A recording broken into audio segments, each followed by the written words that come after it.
everyone. It's a great pleasure to welcome into our store today the wonderfully talented Adrian Crutchfield. Now, Adrian is in town. He's doing a gig just around the corner at the Pizza Express Jazz Club, and he's kindly offered to come in, spend some time, hang with us, try some mouthpieces, and just generally talk about stuff, life, saxophone mouthpieces, and everything in between. Yeah.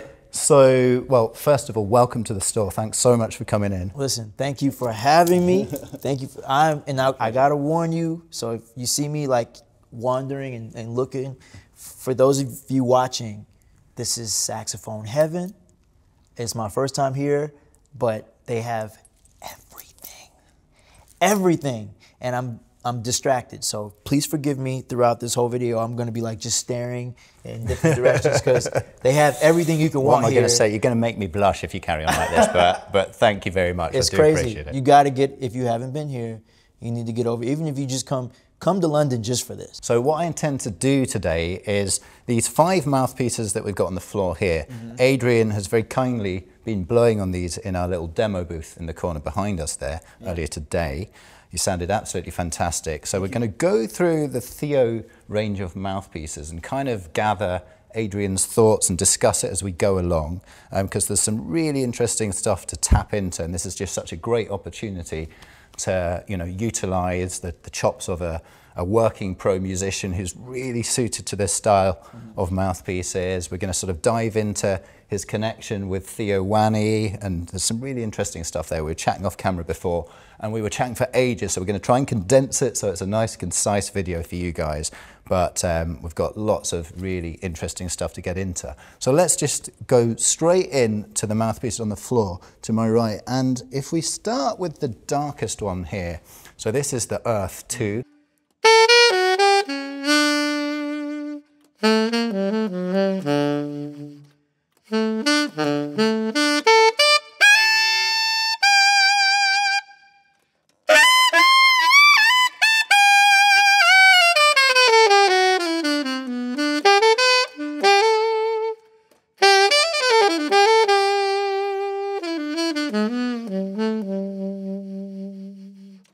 What were your first impressions of this piece?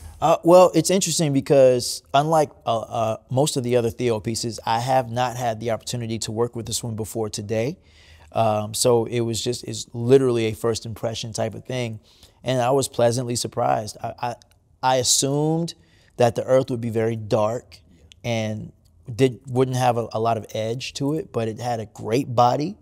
And it also had a little bit of edge because I like edge. I'm a pop player, so I gotta have edge. But I think it was a great balance, and it's a very, very free-blowing mouthpiece. So I could play it with very minimal effort. And also one of the things that's really important to me in a mouthpiece is how I fatigue on the mouthpiece. If I gotta play for hours, that's interesting. You know, I don't want to fatigue too easily. And some of the best mouthpieces out there will fatigue you in your chops. Right. So I didn't feel that with the Earth at all. Yeah. So this comes under the banner of Theo's Elements mouthpieces, which are the slightly more affordable mouthpieces. So in the selection here, we've got the Earth, and then we've also got the Fire. Oh yeah. So we'll move on to that later because I'm actually going to go through it in a sort of dark to bright category. But it does get a little bit interesting trying to describe that journey because some of them are like, this one's bright, but it's got different qualities to it. But in my line here, I have the Gaia, the Gaia 4. We're on to the 4th iteration here.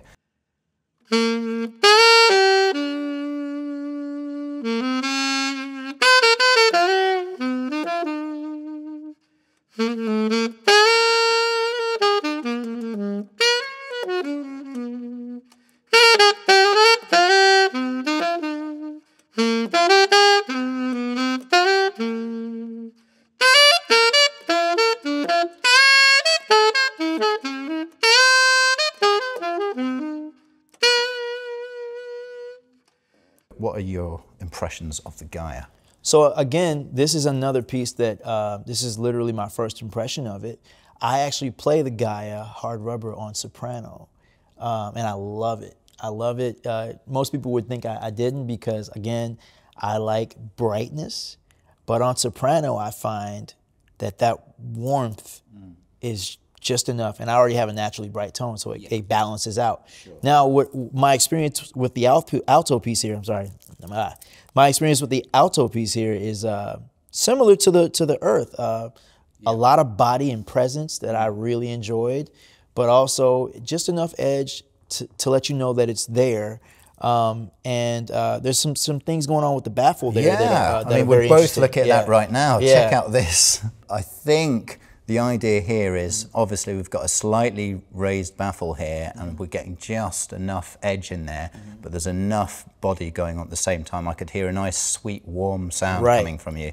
But I think with these kind of markings here and kind of cut points, it sort of accelerates the air through, so you just get that real sort of immediacy of tone. The aerodynamics are fantastic on this mouthpiece, and so it's just so responsive. I could really hear that in the way you were playing earlier. Yeah, thank you. As a horn player, a lot of times we're looking, in a mouthpiece, we're looking for that sweet spot. And sometimes with the design of mouthpieces, like you said, that sweet spot in the tone comes later in your projection of that note. And I think that those ridges, like you said, help the air to get there faster, so that the sweet spot just pops out right there. And so I found myself, with this mouthpiece, I found myself kind of holding melodic tones where I would hear it, and then you'd hear my vibrato come in a little bit more, because I found the sweet spot faster. So that was really interesting. That's a really great way of describing it. That's what I heard. I was outside the booth, but I could sort of feel that you wanted to just hold those slower melodies, because you were taking real joy in playing those those soft, sweet subtones. It's amazing when a mouthpiece pulls you in a direction where you go, right, this is what I'm going to play for you guys. I just feel it. This is what the mouthpiece wants me to do. The mouthpiece literally said, I will be heard. You're going to wait. We're going to do this slow my way. Yeah, it sounded sweet. It was great. Thank you. So that's the Gaia. And then moving on, what have we got next in line here? Ah, okay. So this is the Durga 5. He's done a lot of versions of the Durga.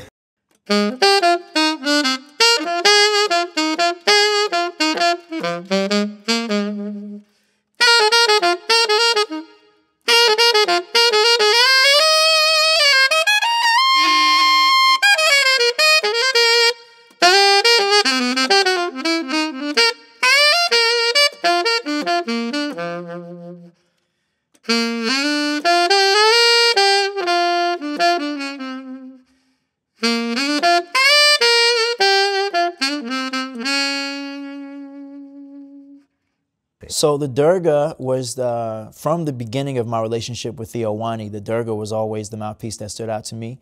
I saw it as, and I believe it was for a long time, the brightest mouthpiece that they made. And for me, and I loved it. You know, it gave me not only the edge that I wanted, but the power, the raw power, that I played for a long time, as you know, in a horn section with 11 horns. There's 10 other horns in my horn section. About this later. Absolutely. Yeah, and so I always wanted to be heard, and I just wanted to soar over everybody else. Call it selfish if you want to, but I just wanted to be heard, and I felt like the Durga was the best thing for that, because not only did it have all of the power and the raw power and the edge, but you didn't, like most Theo Wanne mouthpieces, where they excel in something, you don't lose the other thing. So even though this had the edge, it still has the body, like every other Theo Wanne mouthpiece. And it just, for me, it felt great, had that big fat tone, and paired with the horns that I choose to play, it seemed like the perfect match. And still, I've been playing, I guess, since 2012, 2013, so 10 years I've been playing the Durga. And it's always the Durga. And have you kind of upgraded in terms of the latest iterations as it's gone along? Like Theo's gone, you've got to try the 4, it's better than 3, and you'd be like, oh, I don't want to believe you, and you put it on, and you're like, it is. Then the same thing happens with the 5. I don't understand it. I've learned to just trust Theo. So when he says, and that's the thing, this is the other thing I love about Theo, is he's very personal with everybody. So even you, if you have a sound, he's going to model that piece after your sound. If you ever get a chance to meet Theo and he hears your sound, I guarantee you he will take your mouthpiece and just nudge it in the right direction to be your mouthpiece. And that's what I've always loved about him.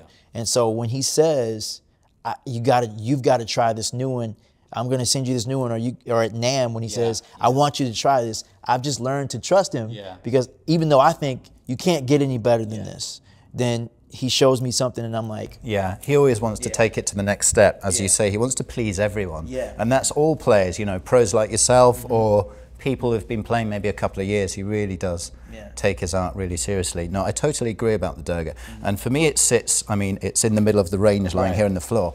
But for me, it does sit in the middle of the range in the sense that I think a lot of people have this misconception that the Durga, it's the biggest and the brightest and the boldest Theo piece out there.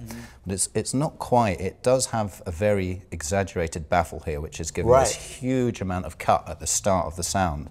But it's got a huge chamber at the same time. These two things, as we're saying, really combine. So you're getting that whole spectrum, which really works beautifully for you in you know, in the world that you play in. So that's lovely. That's the Durga. Now we're just going back to the Element series here. So this is the Fire.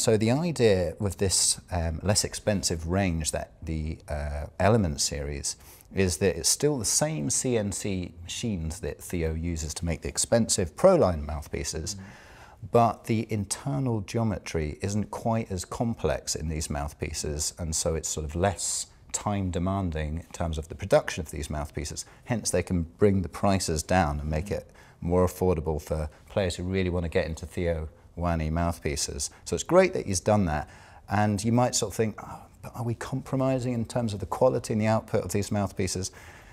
I think the answer is no, we're not, because they play great, right? They do. So this is the Fire. If it was anyone else, if it was any other company, I might have that question of, you know, are we compromising the sound?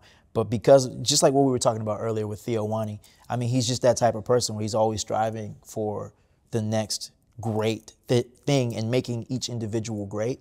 And I think the Elements are a great testament to that, because you know, who else is considering those guys out there or those people out there who can't afford this level of a mouthpiece, you know?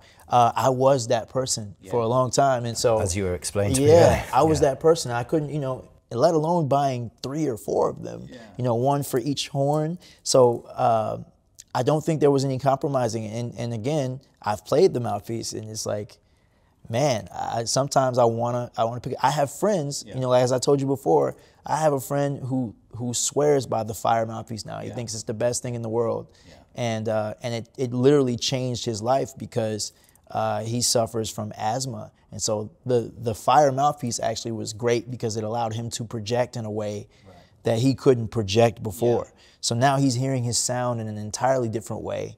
He's proud of it, and he wants, it's motivating him to play more, which is building his lung power. That is absolutely fantastic. I mean, that's what it's all about, what you just said right there. That is fantastic. So just in terms of just taking this piece and maybe comparing it to the Theo, which we described before it, how would you describe those differences? The balance is different to you? That's the balance is definitely different. Again, so I always thought that the Durga was the biggest and brightest mouthpiece. The Fire definitely is brighter. It's got a lot more edge to it. It's as far as body goes, I would say it's a little less body than the ones. That's why it's in the line where it's at. It's a little less body, but depending on the player, you know, it's going to sound. That's the thing about it. I think that the Fire is going to sound different with every player. Because it just, they have this, Theo Wanne has this gift for making mouthpieces where literally the mouthpiece caters to you. Absolutely. You don't have to meet the mouthpiece. You don't have to go there. The mouthpiece comes to you. And so it just caters to your sound. Whatever your sound is, it's going to expand that and focus on that, and it's going to make you greater. So the Fire, definitely brighter. The first edition of it, I will say, was even, I never thought I'd say this, the first edition of The Fire was too bright for me. Yeah, you told us earlier, right? Yeah. So I wasn't expecting to like this one. Yeah. But I do. Yeah, you so found, he definitely upgraded it. Yeah, it's sort of like you found more core in the sound today. I could hear when definitely. you were demonstrating it, and it sounded great. Yeah, fantastic. So that's The Fire. And then the only one that's got a different finish, really, this kind of satin, silver satin kind of finish. So this is the Mindi Abair. Mindi Abair, yeah. Yeah, custom model.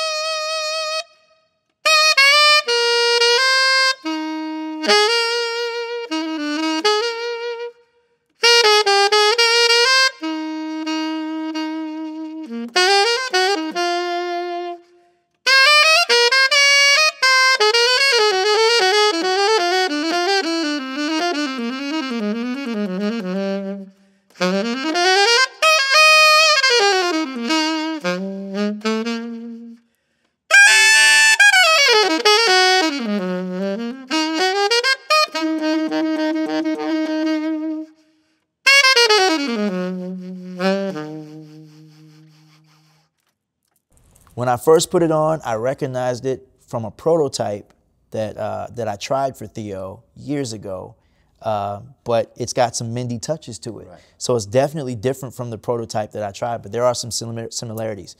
When I popped this mouthpiece on earlier, I immediately heard, as I played, I heard Mindi Abair. Yeah. I heard her tone. Really interesting. And it's like, that was really surprising to me that I could turn into her. Yeah. With that much, channel her sound. I could just channel her sound with that much ease, and it's not. I say that with pride. I mean, that's a great tone, and so I was really excited to be able to channel her tone, and I started trying to play. To me. I started trying to play some of her stuff. Yeah. And, I mean, obviously, I don't play like her, so I can't do that. But it was really exciting to be able to sound like her for a minute, and it's got like all the elements in it. It's got the warmth. It's got the body.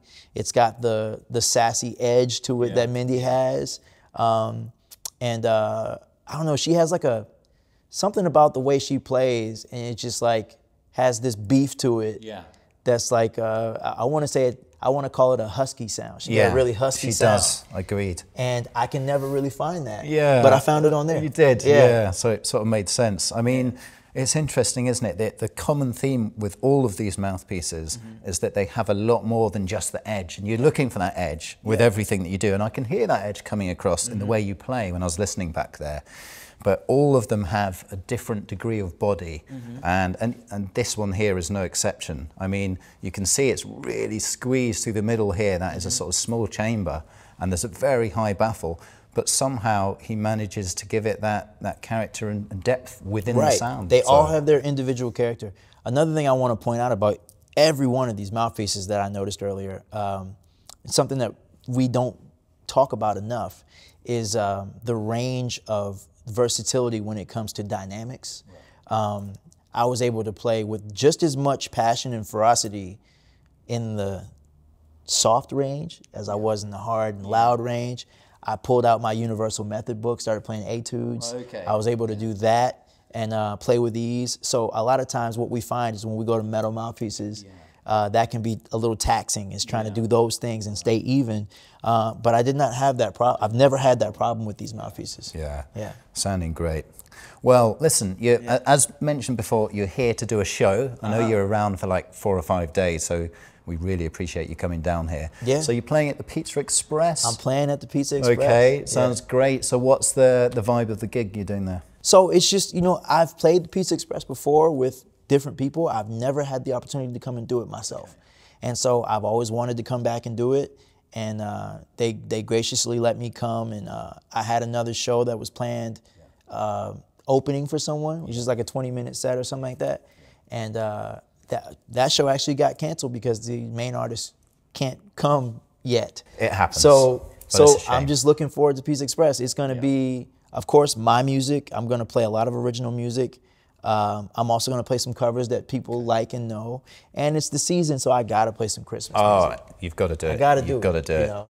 I'm going to cut to something completely different now. So I mean, you're pretty prolific, let's face it. You've played with loads of guys out there, but I mean, top of my list has to be Prince. Of course. I mean, of course. I mean, how many people are Prince fans out there, right? I've been a fan for decades. Should have held it, gotcha. Oh, I see. All right.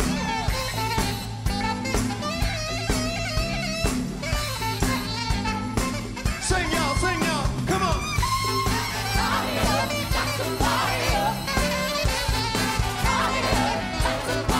Thank you, Mantra. I know it's like a 4-year period or so you were playing with him, 2012 to 16, I believe, and that included recording on his latest album using the new Power Generation horns, which, as I found out today, and I didn't realise because I still need to get a copy of that latest album. I got you. Yeah, you're going to sort me. Yeah. It's 11-part horn section, right? 11-piece like horn 5 saxes, like it's a big band. trombones, and it's a big band. It's a standing, dancing big band. I mean, let's see, 4 trumpets, 2 trombones, 4 trumpets, 2 trombones, and then whatever the number is to make it up to whatever 11 in saxophone, saxes. yeah. I think you said 5, right? So let's hope we got the maths right. But I mean, that is five like you yep. say, it's a big band. That's like bigger than Tower of Power. So, Right. So what's it like playing in a horn section that size to record an album like that? And what's the process like for doing that recording? Well, the cool thing about it was we did it just like they used to do it. So we were at Paisley Park in the sound booth, all together, playing. It was like being in an orchestra, pretty much. So, of course, they would record the rhythm section parts and things, and then they'd put the horn section in the booth. And at Paisley Park, they have these rooms that are separate from the main recording room, and they sometimes put the drums in there, or they'll put the grand piano in there. And so those rooms are just big enough for all of us to fit with our stands and our music. And we will record that way. I mean, but recording with that type of horn section is, number one, it's intimidating because everybody in that horn section is a heavy hitting horn player. You know, you don't get on the Prince gig. And so I always felt like, what am I doing here? I'm the weakest link. But I was extremely blessed. I learned a lot, not just from the sax players, but from everybody in the section. Shout outs to everybody. Shout outs to Phil Lassiter, who was one of the main arrangers and organizers for the horn section. Okay. Marcus Anderson, my best friend, another one. And just everybody in the group. We made history. I think that it was just a very unique horn section because we danced and because we did all that stuff.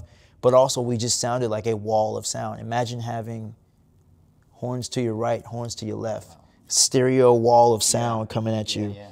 And that's what he loved about it, I think. That's what Prince loved about it. Yeah. So, just a magical It just sounds unforgettable. It sounds incredible. So in terms of your preparation for that, are you sent charts, or is it a case of learn this, just do it up here, and then come ultra prepared for the actual session? How does that work? It was interesting because, so we had, essentially the horn section was comprised of 2 separate horn sections, right? And one of them was a very refined section that just did, we read charts. Okay. We're session players, that's what we do. The other section was a bunch of guys, myself included, that were used to more ragtag type of, we're gonna figure it out as we go type of thing. We can read too, but knowing That's Prince, the way you prefer to work. And knowing Prince, nothing was ever done the same way twice.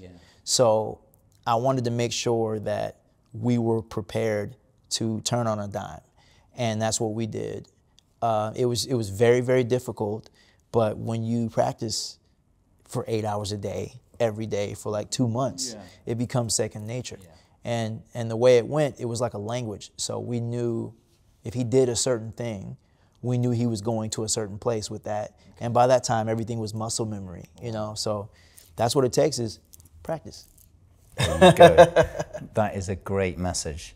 I mean, it's just fantastic to hear these kind of first-hand accounts of what it's like working with a legend like that. Oh, man. I'll never forget it. I'm sure you won't. And some of the other players that I love the style of that I know you've recorded with or gigged with, the likes of Jeff Lorber and Brian Culbertson. And the way I see the style of these guys is that nice meld between the jazz elements, and then the sort of the funk and the groove bass thing, which really suits your style. So do you sort of find when that you're playing with guys like that, you can just relax because you know that that's going to be your personality coming out in that music? You don't have to sort of go into an uncomfortable area. It's just everything comes together nicely for you in that sort of gig situation. I think so. I mean, there have been times where I was totally out of my element. Jeff Lorber is definitely one of those times where I don't think I was out of my element, but I felt like it because it's hard to read him. And we can easily put this on ourselves, can't we? You know, and it's Jeff Lorber. So I'm like, and I think this is what does it. I just want to make sure he likes me, you know, and he never gives in to let you know if he likes you. So it was very stressful. And then like Bette Midler, that was way out of my element. Bette Midler was way out, very uncomfortable, but I enjoy it. Again, is it so because much. she's not giving you that kind of it's feeling of because confidence as you're going along, or is it just the thing in your head again? I think it's because Bette, the way she operates is she's theater. And if you've ever been a part of musical theater or theater shows, everything has to be set the way it is. And that's the way it goes. And that's the way she calculates it. And me, I was used to organic. I was used to Prince. So going from doing a different show every night to doing the same show every night. It was and when I say the same show, of course the show sounded different, but the cues and everything else was because that's the way the theater works. So it was a great show every night, but it was like after 30 shows, it's like, okay, you know. But yeah, that was what was stressful. But what made the show really cool with Bette is her sense of humor. So you know, she'd zap us with a joke that we didn't expect, or something else, and she made it fit, and so it was great. But, and then you could relax. And and then you could relax and enjoy it. But there's always something that makes you feel out of your element in this industry. And I think the best thing to do is just find a way to make it fit. You know, and make it comfortable. I mean, that's part of the challenge of life, right? You know, you're going to be stretched here and there, and it's what sort of gives us our character, isn't it? It makes us eventually who we are. At the end of your career, you can go back and look and think, I did all that. Right. Yeah, fantastic. Well, listen, I'm going to wrap it up right now because we've chatted about Mouthpieces, we've chatted about you. You're welcome to come back in the store tomorrow, try some more horns. I know that you've got a day planned of maybe doing a bit of that. No, yes, I'm canceling everything. I'm coming back. This is heaven, man. Okay, well, listen, it's been a great pleasure, as I've said, having you here, and thank you so much for coming and doing these videos with us. So, thank you for having me. Fantastic, and we shall see you again in the future, no doubt. Thank you. Come, you guys got to come. I'm telling you, get over here and check this place out. It is wild. It's gonna blow your mind.